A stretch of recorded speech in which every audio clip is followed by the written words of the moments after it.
Hello, fellow Nigerians. Today, my message is for Nigerians in diaspora. I've had quite a number of Nigerians in diaspora either send emails to me or on phone calls or just messages on my social media handles to ask what can they do, they that they are in diaspora, seeing that they cannot vote. First of all, it's very unfortunate that Nigerians in diaspora are not able to vote. And I think it just doesn't make sense. Nigerians in diaspora are said to contribute about 4% of the GDP of Nigeria. They send in billions of dollars, like between 30 to 40 billion dollars they remit annually to Nigeria, which helps the economy of the country. And yet they have zero political power. They have such huge contribution that they make towards the economy of Nigeria, and you would expect them to have political power, but they've been denied that. And I think it is time for Nigerians in diaspora to insist that anyone coming into power should make that a priority and they should use their influence. So while we wait for why the Nigerians in diaspora look forward to a time where they can vote. We have over 50 million Nigerians in diaspora, and that can swing the election. And Nigerians in diaspora, you cannot use talks against them. You cannot use military or police or whatever against them. Of course, they cannot. It will be very hard to buy their votes, because is it 20,000 that will mean anything to them, or is it the 10,000 or 5,000 that they use to buy votes? And then Nigerians in diaspora, you actually do know them. Every one of them has a Nigerian international passport, and so they are countable, who they are. So it will be a great asset for us to have Nigerians in diaspora be able to vote. But while we wait for that, the next thing is to ensure that we have people with competence, character, and capacity in office that will be able to give us that, both though, especially those that are going in for the legislative elective positions. And so it's very important also for Nigerians in diaspora to be part of the electoral process. How can you be part of the electoral process? You have influence. The greatest thing that the Nigerians in diaspora have is influence. They are able to influence people. They help people economically. People listen to them, and they have power of influence. Their circle of influence, they need to begin to use it. That circle of influence, the people you talk to, the people back home that listen to you, the people that you take care of their needs. Have you ever spoken to them about politics? That's one of the things that we do not do. Both the Nigerians in diaspora, both the elite in Nigeria, we always help people. And we come from this sort of like arrogant place where you're like, okay, you are the helper.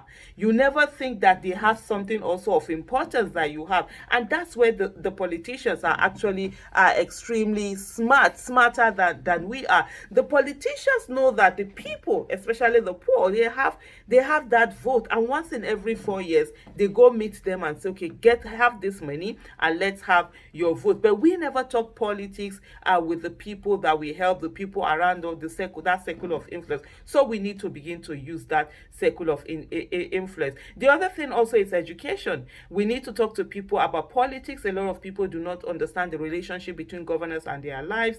People do not know that governments are supposed to do certain things for them. Of course, they think that their relatives in diaspora or their relatives that have money are the ones that are supposed to help them pay their children's school fees, help them with not salaries, help them with hospital bills. If they need anything, they come to you, right? So they do not understand that government are supposed to do this. And so it's time for those of our brothers and sisters that are in diaspora who have seen what good governance is all about, and the fact that good governance is necessary and it was, to talk to the people back home, that auntie, that cousin, that anything. In short, when somebody is calling you that they need help, ask them, do they have their voters card first? How are they voting? Because you cannot be helping people. You're doing so much. You guys don't have free holidays the way we have. You work hourly most of the time. If you don't go to work, they don't pay you. You have to take in extra shift for you to be able to meet your own demands for your own self and your immediate family there, and also to send back home Nigeria to us. So you need to begin to ask us, what are we doing? What are we making the right political choices? If people are going to vote anyhow, bring people who they know they are not going to do anything, and then they are still asking you for money, then there needs to be tough love. It's simple. As parents, we know we love our children, but there are certain times that we have to show them tough love. It's the same thing we also have to be doing to our fellow citizens, to begin to show that tough love. If you vote anyhow, sorry, or you collect money and vote, I'm sorry, you're not going to come to me and tell me that you've not eaten. I will give you food. I will look you in the eye and I will tell you, sorry, no. Go and meet the politicians that you sold your votes to, for them to give you the food. Because you find out that you're telling these politicians that, oh, things are hard, people are suffering. The politicians laugh in your face and tell you that, oh, nothing is happening. And then when they see the people, they'll be laughing with them and be taking selfie and all. How would you're indirectly or directly telling the politician that indeed that there's no suffering, that the rest of us that are telling them that the people are suffering, we are actually like troublemakers. So there has to be tough love. For me, in 2019, I made up my mind and I said to myself, I will no longer be stopgap for people that refuse to hold their government accountable.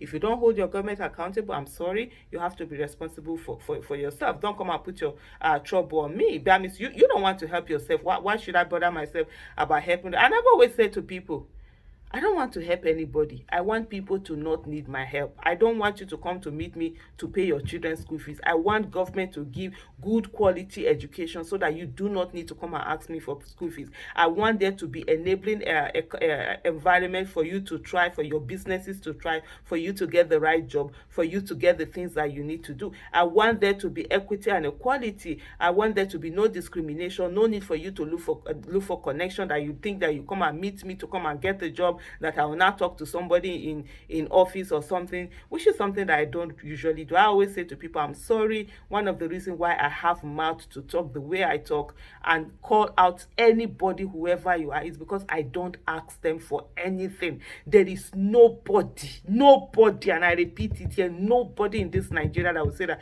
I went into their office and I was asking them for one job, one help, one contract, one whatever, all the other one. Nah, not me. For me, Alhamdulillah, I thank God I stay where I am. Even when we had nothing, we were brought up. My parents brought us up. You dare not collect food from anybody, even when you've not eaten from morning till night. So that's one of the things I'm very grateful to God for, is the contentment that God has given me. I'm okay whatever situation I find myself. I find my happiness there. And so you will not come and I will be looking for connection to give you. You will need that. And so these are the things that we need to do. We need to do that tough love. And Nigerians in diaspora, you can do it. So it's time for you to begin to ask people for their PVC, what their voting choices are. It's time for people to begin to tell people to go out and vote, not the one they will stay at home and not vote, and continue to heap problems on your head. It's time for you to talk to them, educate them, let them know. And illiteracy has been weaponized in Nigeria, and that's the sad thing, because a lot of people are not educated. Even the educated one, most people don't understand politics. I mean, for me, I didn't bother about politics. I didn't understand the relationship between governance and our lives. Even as a businesswoman, I felt, oh, government can be doing their own thing. Let me focus on my business, my family, and people around me, and all of that. It was in 2011, I think, that I realize the relationship between governance and our lives, and how policies by government can actually destroy businesses and affect everyone. So many people don't understand that. So as much as possible, talk to people for them to understand this relationship. I know it's a huge body. You might not be able to vote now, but there is so much that you can do. And I almost forgot, money. Election is all about money. Please, please, please, please donate to candidates that have competence, character, capacity. Your £1, your $1, your €1, your £1, your one what's that, UAE dirham, and all of that. They will help a lot. It will help a lot of people in terms of election, because we need to help people with their campaign. Citizens, we need to donate to candidates, so that it is not those who have looted our country that will continue to perpetuate themselves in office. I'm going to stop here. I need to run off, because we're off to go for our next round of what is it now? We're going to visit museums and see what all the racial discrimination that had taken place. I'm currently in, what is it now, Alabama. Okay, now I don't know why I can't pronounce that word. I'm in Alabama. I'm on the International Visitors Leadership Program on the invite of the U.S. government. So I'm in the United States. So I'll run off now. But please, Nigerians in diaspora, remember, we need you.